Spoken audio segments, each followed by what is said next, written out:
안녕하세요, 채권맨입니다. 오늘 영상은 채무자가 채무가 너무 많고 그래서 다중채무자인 경우에 파산 신청을 이제 법원에다가 이제 파산부에다가 하는 경우가 있습니다.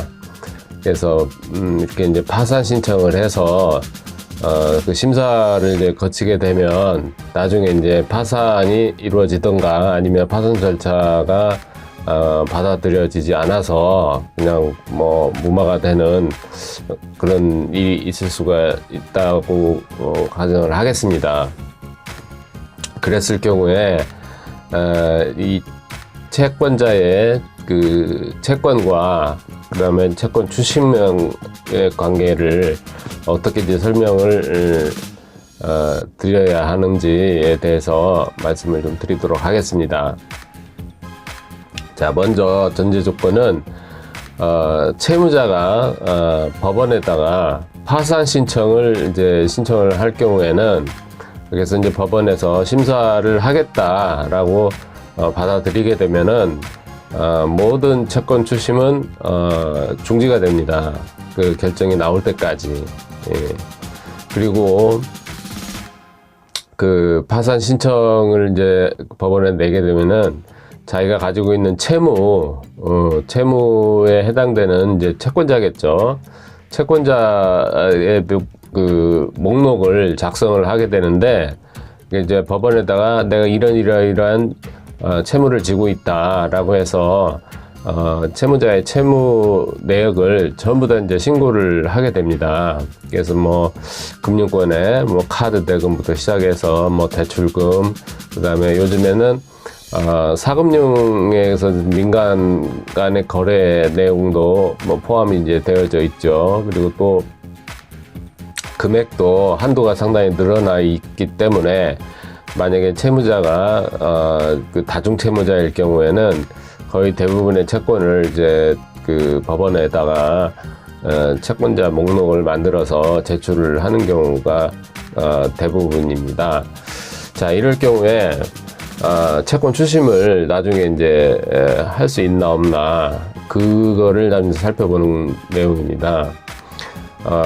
보통 수도권은 이제 서울중앙지법에서 파산부에서 그 파산 절차를 이제 진행을 하게 되고, 이제 각 지방법원에서 이제 또 파산 절차를 진행을 하게 되는데, 수도권 같은 경우에는 좀 시간이 많이 단축이 되어져 있습니다. 보통 통상적으로 한 8개월, 1년 안쪽으로 해서 그 파산 결정이 확정이 됩니다. 그래서 파산이 되고 면책 결정까지 곧 이어서 이제 나오게 된다 그러면은 그 채권자의 그 채권이 만약에 파산 목록에 채무자가 넣었다고 한다 그러면은 그 채권은 이제 사장이 되는 채권이라고 말씀을 드릴 수가 있습니다.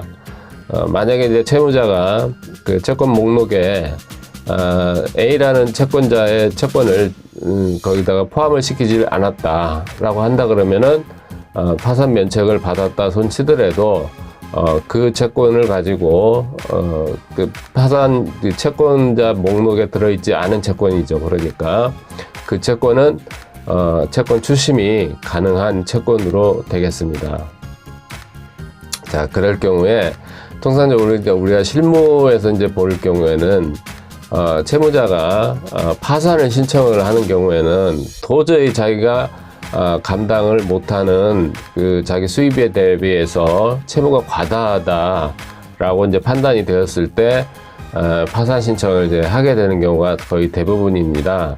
자, 그랬을 경우에 파산 면책 신청이 이제 받아들여져서 파산 면책 결정이 나온 이후에 채권 추심을 이제 진행을 하게 되는 경우가 이제 종종 있는데, 파산 면책이 되었다라고 해서 그 채무자의 재산이라든가 이런 게 바로 복원이 되는 게 아니지 않습니까?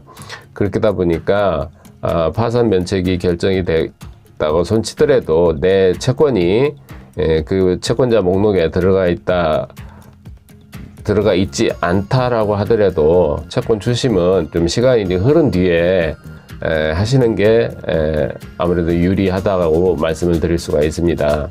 지금 당장은 채권자도 마찬가지지만 채무자도 자기가 형편이 어렵고 또 가진 돈도 뭐 그렇게 많지가 않을 것이며, 그리고 또 재산도 뭐 많지가 않기 때문에 법원에서 파산 결정을 해서 채무를 탕감을 해준 거 아니겠습니까? 자, 그렇다 그러면 채권 추심을 진행하는 시점은 파산 면책 결정이 나왔다 손치더라도 그때 바로 시작을 하는 게 아니라 몇 년이 좀 지나서 채무자가 경제적으로 좀 자립이 좀 되고 어느 정도 그 여유가 생겼을 때 그때 다시 채권 추심을 진행을 하시는 게 유리한 그런 방법이라고 말씀을 드리겠습니다. 그리고 당연히 여기에서 이제 채권은 판결문이 있는 채권이나 또는 뭐 공정증서, 금전 소비대차 계약에 의한 공정증서, 바로 여기 강제집행이 가능한 채권이죠. 이러한 그 채권이어야 하면 뭐 말할 것도 없고, 그리고 만약에 차용증이라고 한다 그러면은 차용증은 그 재판을 통해서 강제집행을 할 수 있는 판결문을 얻어야 됩니다. 그래서 파산 면책 결정이 난 이후에 그 차용증을 가지고 법원에 지급명령이나 또는 민사소송을 통해서 판결문을 획득을 해서 그 가지고 있어야 되고, 그리고 또 시효도 그렇게 해서 또 연장을 시킬 수가 있는 그런 효력이 됩니다. 그래서 이 부분은 뭐 채무자가 만약에 파산 신청을 할 경우에 채권 추심은 어떻게 진행이 되는지, 또 내 그 채권이 그 파산 목록에 들어가 있는 경우와 들어가 있지 않는 경우에는 어떻게 진행이 되는 건지에 대해서 뭐 간략하게 살펴보는 시간을 가졌습니다. 유익한 시간이 되셨는지 모르겠습니다. 좋은 시간이 되셨다 그러면 구독 버튼과 좋아요 버튼을 눌러주시면 감사하겠습니다. 감사합니다. 채권맨이었습니다.